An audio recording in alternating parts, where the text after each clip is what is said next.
Hello and welcome to another video in the series Questions and Answers, Q&A. Over the last 6 months, I've received a number of emails asking about the city of Medina.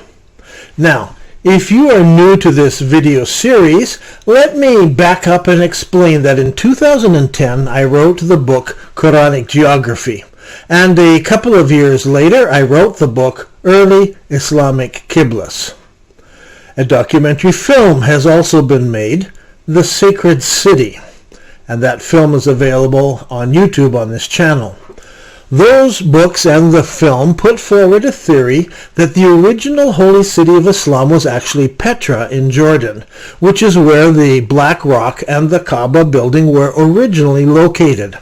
The founding of Mecca in Saudi Arabia did not happen until some years after the Prophet Muhammad died, during the Second Civil War known as the Fitna.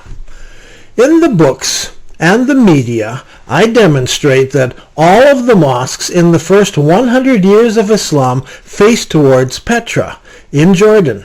I propose and I defend the idea that Muhammad was born and raised in Petra, and Petra was the original location of Masjid al-Haram, with the Black Rock and also with the Kaaba building. And when we visit Petra, we find a foundation there, the foundation that fits the measurements given by al-Azraqi when he tells us the dimensions of the Kaaba building during the lifetime of Muhammad. All four sides are slightly different, and this is exactly what we find in Petra. Those measurements do not fit the Kaaba in Mecca. The Kaaba in Mecca comes later, after the Civil War.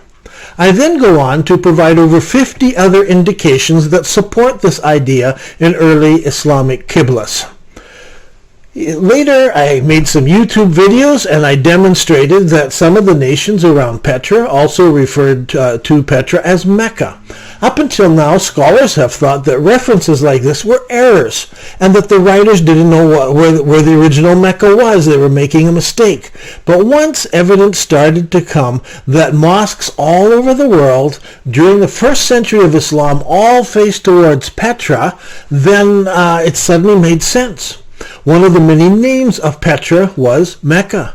It also had the name Mother of All Settlements, and there were other names that referred to the city of Petra. There's a lot of information that we've collected and put together. It's in the documentary film, The Sacred City, and there's more and new information that has come out. We've put it into YouTube format. Now, in this video series, I am attempting to answer or speak to the questions that readers and viewers have asked. And our topic today is the city of Medina. Where does it fit in all of this? Was Medina in a different location? The simple answer is no. Medina has always been Medina. Now, in order to back that up, that's where we need to understand a couple of things about the city of Medina. When Muhammad and his followers were persecuted, some of his followers emigrated to Abyssinia, that's Ethiopia. This was the first hijrah. We will look at the Qibla of the mosque that they built when they arrived in Africa. It is still there, and when we do early Qiblas, a video series, we'll include that mosque, and you can see. Now, some of Muhammad's followers went back and forth. Now, eventually, the persecution stopped, because Muhammad uttered favorable verses about the gods Allat, Al-Usa, and Al-Manat. Then he retracted those verses, and persecution started again. So some of his followers suggested that they move to an area known as Yathrib, which would later be called Medina. Now, today Medina is a modern city, but it wasn't always so. Originally, Medina was not a city. It was just an area known as Yathrib. It was an agricultural area. The very name means the place of the bull or the place of cattle. You see, Medina was a low area where the runoff water from the surrounding barren mountains collected. The valley was green, but for many centuries, Yathrib was not much more than a swamp. From the outside, it looked like a lush green valley. However, its wetlands were a source of sickness. Bukhari's hadith tells us, when Allah's apostle reached Medina, that is at the end of the Hijrah, Abu Bakr and Bilal became sick. When Abu Bakr's fever got worse, he would recite poetry. And Bilal, when his fever deserted him, he would recite poetry. And one of those poems is, "Would that I have stayed overnight in the valley, wherein I could be surrounded by Izkhar and Jalal," which are two kinds of grasses. "Would that one day I could drink the water of Majana, and would that the two mountains, Shama and Tafil, would appear to me." The Prophet responded, "O Allah, curse Shayba ibn Rabi'ah and Utbah bin Rabi'ah and Umayyah bin Khalifa as they turned us out of our land to the land of epidemics." Allah's apostle then said, "O Allah, make us love Medina as we love Mecca. Or even more than that, O Allah, bring blessings on our food and make the climate of Medina suitable for us and divert its fever from us." Aisha also added, "When we reached Medina, it was the most unhealthy place of Allah. The lands and the mountains and the valley of Medina used to flow with impure colored water." To the outsider, passing by Medina, it was a long valley with fields and trees and fortified houses. These houses were designed in such a way that the workmen in the fields around them could be protected by mud walls. In case of attack, the people could run to the houses and fortify themselves inside the towers. Here, mud houses are being constructed in Yemen, in a similar style to those early houses in Medina. The workmen mix the mud with their feet, and you can also see they're not far from their weapons. Yathrib was known as an oasis and can be found in the ancient records going back as far as the 6th century BC, when it's mentioned in the Chronicle of Nabonidus. Ali Hafiz tells us about the first major wave of refugees into the area that we know about started about 70 AD, when Jews arrived fleeing from the destruction of Jerusalem by the Roman forces. In the years that followed, more Jews arrived, some moving on to Yemen, some staying until there was a small, thriving community of Jews there. In the time of the Hijrah, the Jewish tribal groups in Medina numbered more than 20. By this we can assume that there were more than 20 distinct Jewish families or large clans in Medina. The first group of Yemeni refugees arrived there around the 2nd century AD, when the Marib Dam broke for the first time. The final and possibly the largest migration of Yemenis was between 542 and 570, when the Marib Dam failed for the final time, and over 50,000 people moved out of Yemen, some stopping in Medina, others moving on to Egypt and Libya, and even going as far as Tunisia and Morocco. Two Yemeni tribes, the Aus and the Khazraj tribes, they settled in the Yathrib Valley, and they farmed there, and eventually they united as one to become known as the Ansar, who allied with the Jews at first when they needed to defend themselves, but later trouble broke out between the Ansar and the Jews, and some of the Ansar, they had heard Muhammad's teaching, and so they invited the followers of Muhammad to come to the Yathrib Valley and aid them in their struggle with the Jews. Over the years, the area has been known as Yathrib. It's had many different names, and Ali Hafiz notes in his book the history of Medina, in 95 different names it's had, and I've listed some of them on the screen. During the founding years of Islam, it was known as Medinat al-Rasul, the city of the Prophet, which when shortened just became Al-Madinah, and eventually Medina, the city. After the Hijrah, Medina became the center of Islam. It was here that much of the Quran was revealed, and it was here that Muhammad and his followers not only subjugated the Jews, but also began to build their fortunes by plundering merchants traveling down to Yemen. At first, they were careful only to attack passing caravans, but eventually they ranged wider and wider until much of Central Arabia was under their influence. Following the death of Muhammad, the next two caliphs ruled from Medina. Abu Bakr did much to spread Islam within the Arabian Peninsula. His armies marched as far as Iraq and Syria. Umar was the next caliph, and during his reign he spearheaded the spread of Islam through the peninsula, and his armies defeated the Persians and the Romans, and he marched over into Egypt. As Medina was the city of a newly born Islamic state, it was here that administrative and financial rules were laid down. It was in Medina that Islamic principles and teachings were discussed and taught. Military buildings were built and centers of learning were constructed there. The third Caliph, Uthman, continued the spread of Islam by armed force, taking it over to Cyprus. And when Uthman was assassinated, then the Umayyads took over, and they decided to move the capital to Damascus in order to have better control of the growing empire. Later, starting in 63 after the Hijrah, Medina and Mecca became involved in rebellion against Damascus. During this time, a number of civil wars took place, and eventually the holy places were totally destroyed. When the Abbasids took control of the Islamic Empire in 132 after the Hijrah, Medina continued its state of unrest and rebellion until the Abbasids destroyed all of their opposition in Medina. Later, in the year 1058, that's 654 after the Hijrah, a volcano erupted in a place called Hubs, and it continued for 3 months. The lava flowed towards Medina, but it stopped 22 kilometers from the city proper. Now today, the city has over 1 million people in it.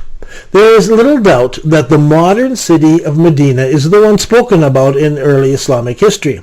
As I've mentioned, the earliest mention of this city is found in the records over 1,000 years before the Prophet Muhammad. This area, the layout fits exactly the descriptions of the early records, talking about it has the 2 mountains there, and Muhammad was there where he dug the ditch between the 2 mountains to defend the city from the Quraysh who were attacking from the north. They were coming down from the north into Medina. Since Petra was the founding city of Islam, it was in the north, and all of the caravans from Syria were going down to Yemen were passing by, and thus made them targets for Muhammad's bandits. The Quba Mosque was the first mosque built by Muhammad. Caliph Uthman made the first renovations to this mosque. It was renovated again in 435 after the Hijrah, 555, and about each 100 years, 6, 7, 800, and then 1245 and so forth. And so eventually the mosque was totally demolished and is rebuilt to what we have today. Masjid al-Qiblatain is another important mosque, and it's traditionally thought that it was here that Muhammad changed the direction of prayer. He was originally facing towards the Roman province of Syria. He turned around and he faced Mecca in Saudi Arabia. That's what the traditional accounts say. So this mosque also has a very long history. The interesting thing is that it maintained 2 qiblas over the centuries, even when it was rebuilt in 626. An important date is in 1987, when this mosque was completely renovated. They tore it down, and the old niche was there. They tore it down and they built a new one that faces Mecca in Saudi Arabia. Nothing remains of the original mosque, but Abdul Wahid al-Wakil, the architect, he made drawings of the foundation stone, so those drawings show that there were the 2 qiblas, one facing north, one facing Mecca. So that demonstrates this. Now the problem is facing Mecca, facing Jerusalem, and facing Petra are very, very close. I believe it faced Petra, but people thought at this point they'd forgotten Petra, and so they said it faces Jerusalem, and that's where that whole Jerusalem account comes from. The original records just mention the Roman province of Syria. This mosque faced it, and it faced the Roman province of Syria, but I believe it faced Petra.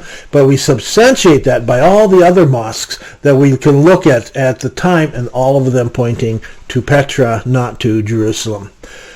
So, it becomes obvious as we look at all these mosques that they faced Petra for almost 100 years. And that's when the Prophet's mosque it was there, and the Prophet's house was there, Aisha's house is there. And the mosque was expanded over time so that it includes the tomb of Muhammad and Aisha and so forth. This is the mosque of the Prophet So it's called the Masjid al-Nabi that is there. So there are graveyards there. Al-Baqi is there. It's a graveyard. Many famous people are buried there. So I really don't think there's another place that fits. As far as I'm concerned, Medina is definitely Medina. Now, some people wondered about how far the city is. Like, the distance between Petra and Medina is quite long. And this is only because they are used to the idea of Mecca being close by. But actually, it makes sense that it is this far apart. You can see the two mountains where the Muslims dug the ditch, and you can see that it took them sometimes several months to go from the holy city to Medina.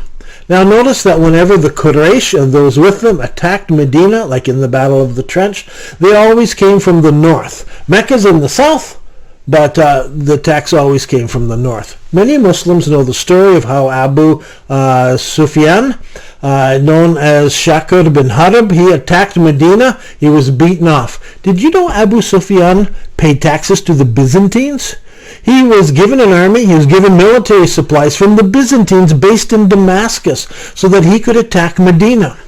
How could he do that if he was in Mecca, which is south of Medina? Everything about Abu Sufyan speaks to us of a northern Arabia existence. Have a look at the video in the series about the Romans. Where were the Romans? So Medina fits Medina in Saudi Arabia. There's no question in my mind that the ancient Islamic records speak of Medina, and it's the same Medina we know today. Now, some people have written me and said maybe Medina is in a different place, but I don't see any supporting evidence whatsoever, just people guessing and speculating. Some people argue that Medina was too far from Petra, and I agree it was far, but as I have said, there are some trips that are recorded go for several months and so forth. So it was there. Now, if you think about where the Battle of Badr was, I have a video on that, video number 10. You can go back and look at that in the video series Archaeology in Islam. I've placed the Battle of Badr at Qasr al-Qastal in Jordan. It was the earliest known Muslim graveyard, and as long as Muhammad and his men raided just around Medina, the Romans never reacted. But once they penetrated far into Byzantine-controlled area, that's when the confrontation started. You can learn more about the proposed site of the Battle of Badr, as I said in video number 10 in Archaeology in Islam. So now, in conclusion, I am suggesting only changes for the city of Mecca and the location of some of the villages and other places that were close by around Mecca.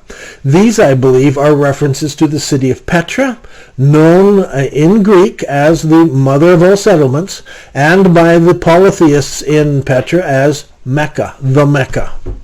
So, I'm Dan Gibson, and this has been another video in this series, Q&A, questions and answers. Make sure you see the documentary film, The Sacred City, read the books and the papers that are written on this topic. Thank you. Bye-bye.